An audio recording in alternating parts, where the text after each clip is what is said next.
Hola a todos, bienvenidos a un nuevo episodio de Legal Insight. Hoy tengo el enorme placer de conversar con Beatriz Pimentel. Beatriz es directora de Beatriz Pimentel, y ella es árbitro, ¿ok? Pero además, secretaria, ¿no es cierto?, de arbitraje doméstico e internacional. ¿Cómo andas, Beatriz? ¿Bien? Bien, gracias, Augusto. Un placer estar contigo en este programa y estoy muy agradecida por la invitación.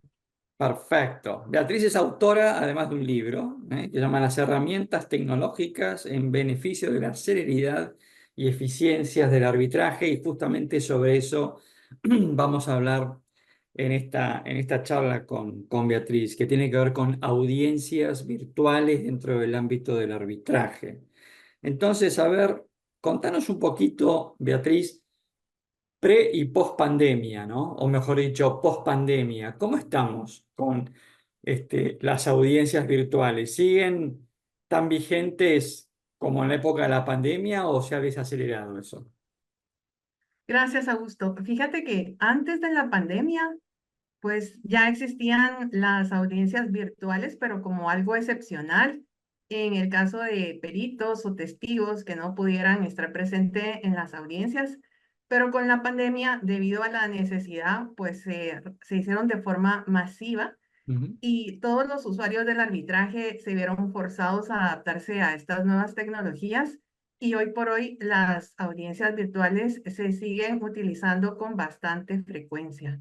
Qué Hay bien. algunas excepciones, por ejemplo, cuando los arbitrajes pueden ser más complejos, en el caso de arbitrajes multipartes, aunque te comento que yo estoy llevando un arbitraje que es multiparte y todas las audiencias se han realizado de forma virtual.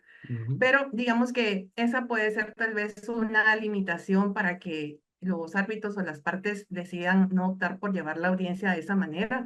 También cuando hay numerosos testigos o peritos, entonces prefieren que sea presencial, o cuando también las partes no están familiarizadas con el arbitraje y ven que puede haber una alta litigiosidad en la audiencia, entonces puede ser que en esas situaciones no se den las audiencias virtuales, pero hoy por hoy siguen siendo muy frecuentes. Yo te diría que las audiencias virtuales en arbitraje llegaron para quedarse. Bien. Y contanos entonces, en tu experiencia como árbitro, ¿no? ¿Cuál es la principal ventaja que vos le ves al arbitraje o a la audiencia, ¿no es cierto?, hecha en forma virtual. Mira, Augusto, la principal ventaja es el ahorro de costos. Si lo Ujú. enfocamos desde el arbitraje internacional, pues tú te imaginas todo el dinero que se ahorra por el hecho Mm. de que los árbitros, el secretario, las partes, sus abogados, los peritos, los testigos, no tengan que trasladarse físicamente al país en donde se va a celebrar la audiencia. Luego Ujú. también, pues, no se tiene que hacer reservaciones de hoteles, no hay gastos de viáticos. Si es un arbitraje institucional, pues no se utilizan las instalaciones del centro. Entonces, todo eso hace que el arbitraje pues sea bastante más económico que si las audiencias se celebran de forma presencial. Eso es en el arbitraje internacional, pero yo también estoy observando un fenómeno en los arbitrajes ad hoc, que son aquellos que no son administrados por un centro, en los cuales las partes pues deciden por ahorrar costos también que las audiencias sean virtuales, porque de esta manera pues no tienes que contratar un camarógrafo, no es necesario contar con una cámara de alta resolución, sino que la audiencia queda grabada en la plataforma que utilices. Y entonces vemos ahí que eso también es un aliciente para que las audiencias se vayan celebrando pues más frecuentemente de manera virtual. También otra de los elementos favorables de estas audiencias es que puedes sortear varias dificultades. Te comento algunos ejemplos en los cuales pues yo he sido testigo. Teníamos una audiencia presencial en un arbitraje institucional y en ese país estaban habiendo manifestaciones por causas políticas. Entonces Ujú. eso impedía que hubiera libre locomoción, pues todos estábamos un poco preocupados de cómo llegar al centro ese día. Y unos días previos, pues una de las partes planteó que se celebrara de forma virtual. Todo el mundo estuvo de acuerdo y la audiencia pues se llevó a cabo con total normalidad, no tuvimos que reagendarla. Es decir, o sea, las audiencias virtuales favorecen la celeridad en el arbitraje. También tuve otro caso en el cual el representante legal de una de las partes sufrió un quebranto de salud intempestivamente y entonces tuvo que salir fuera del país para hacerse un chequeo médico y solicitaron si podía participar en la audiencia de forma virtual. Aquí se dio pues un hecho de que iba a ser una audiencia híbrida porque la mayoría de los participantes estábamos reunidos físicamente en el centro de arbitraje, pero pues esta persona que tenía los quebrantos de salud participó de manera virtual y como te comento, no fue necesario suspender la audiencia, perdón. Bien, También en otras ocasiones sucede que los árbitros o de repente pues a los abogados de las partes les surgen imprevistos y tienen que viajar y entonces en esos casos pues pueden conectarse a las audiencias y se celebran de manera híbrida. Estas son todas las ventajas, pues te podría mencionar más, pero las principales para que se lleven a cabo de esa manera. ahora, para llevar la audiencia en forma virtual, ¿se necesita el consentimiento de todas las partes, por un lado? O, por ejemplo, el árbitro podría imponer la modalidad virtual. Mira, va a depender de lo que establezcan las leyes de la sede del arbitraje. Ok, Pero te diría que la mayoría de los reglamentos prevén que las audiencias se puedan celebrar de forma virtual al no estar expresamente prohibidas. Después de la pandemia, pues varios centros de arbitraje modificaron sus reglamentos para que estuviera expresamente delimitado que se celebren así. Otros centros emitieron notas orientativas que aunque no es una modificación al reglamento, pero al ser un documento oficial, entonces eso te da el respaldo de que se pueden celebrar de esa manera. También déjame comentarte que la mayoría de países pues han adoptado la ley modelo UNCITRAL y esta ley establece en el artículo 18, perdón, que son las partes las que tienen la libre conducción del arbitraje. Y en el artículo 19, perdóname, el 18 lo que te indica es que se debe respetar en forma equitativa el trato para las partes.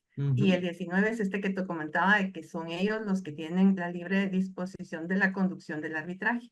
Pero en un bien, segundo artículo o inciso de ese mismo artículo se establece que a falta de acuerdo, los árbitros pueden señalar la forma apropiada en que se lleve a cabo el procedimiento. ok, Entonces ahí es como se abre la puerta para que se lleven a cabo las audiencias virtuales, pero te comento, siempre hay que revisar la ley de la sede del arbitraje para pues que esté, podríamos decir, contextualizado normativamente, ¿verdad? bien.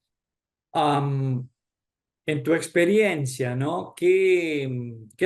A ver, ¿qué aspectos se deben tener en cuenta a la hora de llevar a cabo una audiencia virtual?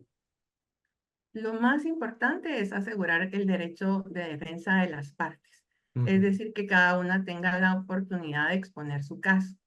Entonces, aquí pues lógicamente se tiene que tener una conexión a Internet que permita que la audiencia se lleve a cabo con normalidad. Y para eso pues lo que se puede hacer es que hay una página web que se llama speedtest.net y ahí tú verificas cuál es la ujú, capacidad de conexión del Internet que tiene que ser mínima de 10 megabytes por segundo y de ujú. descarga de documentos de 3 megabytes por segundo. Entonces, si las partes pueden hacer esas pruebas, entonces se puede celebrar la audiencia porque no vas a afectar su derecho de defensa. Luego también es conveniente que se establezca un protocolo para que todas las reglas estén muy claras y las partes sepan a qué atenerse, ¿verdad? Bien, Entonces te diría que esos son los aspectos principales. bien. Y dentro de este protocolo, ¿no? Es decir, llevamos la audiencia a cabo, ¿hay como algún tipo de certificación de que el contenido que quedó grabado en la plataforma sea realmente lo que ocurrió en la audiencia? ¿Hay alguien, hay algún tercero que dé fe, hay un escribano, un notario, el propio árbitro, o no? Mira, lo que sucede muchas veces es que dentro de las mismas audiencias existe la aplicación para que se vaya transcribiendo lo que las partes dicen. Ah, Una certificación como tal, no lo he visto, pero puede ser que sí las haya, ¿verdad? Lo que pasa es que, como te comento, hay una transcripción de las audiencias y entonces, pues eso de alguna manera refleja lo que sucedió en la audiencia, pues con bastante exactitud.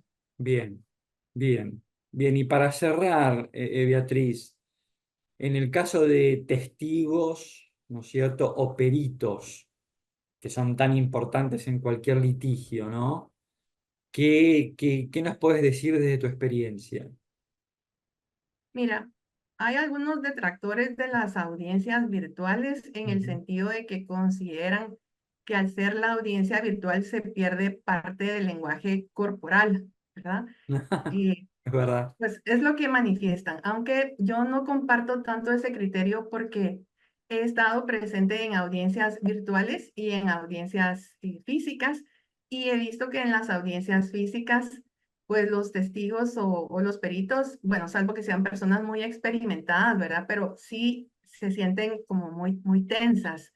Entonces eso tú lo notas y de alguna manera afecta en su declaración o en su forma de expresarse, mientras que en las audiencias virtuales, como están en un ambiente que les es familiar, están más relajados. Ujú. Y luego también, pues algunas veces lo que dicen los abogados de las partes es que no pueden como manifestar ellos toda su capacidad argumentativa del caso por el hecho de que sea virtual. Y yo creo que no es así, es cuestión de que nos adaptemos, ¿verdad? Como, pues como en todo, tendrás que evaluar cuáles son tus técnicas de persuasión para adaptarlas al formato virtual.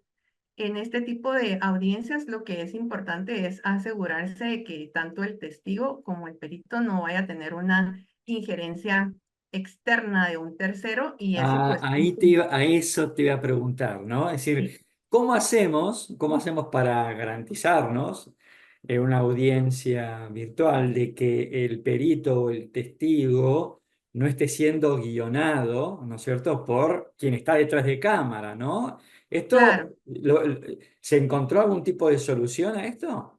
Sí, hay varios mecanismos, te voy comentando. La primera es, por ejemplo, que el abogado de la parte contraria esté físicamente en el lugar Ok. donde se encuentra quien va a declarar. Entonces, Ujú. pues lógicamente él va a observar de que el perito o el testigo no tiene ningún tipo de influencia externa. Esa es Ujú. una forma.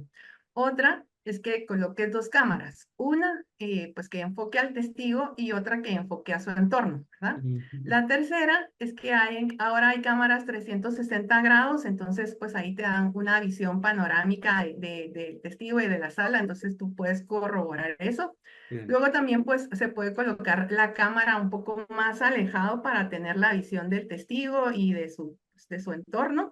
Ok. Y además también los testigos y los peritos es conveniente que suscriban pues una declaración en la cual ellos han prestado ese testimonio o ese informe libre de toda injerencia. Ok. También no se les permite en las audiencias utilizar aparatos tecnológicos, documentación o cualquier otro tipo de recurso que no hayan pedido previa autorización al tribunal para poder usarlos. Entonces, de Perfecto. esa manera se salvaguarda que no tengan ninguna influencia de terceros.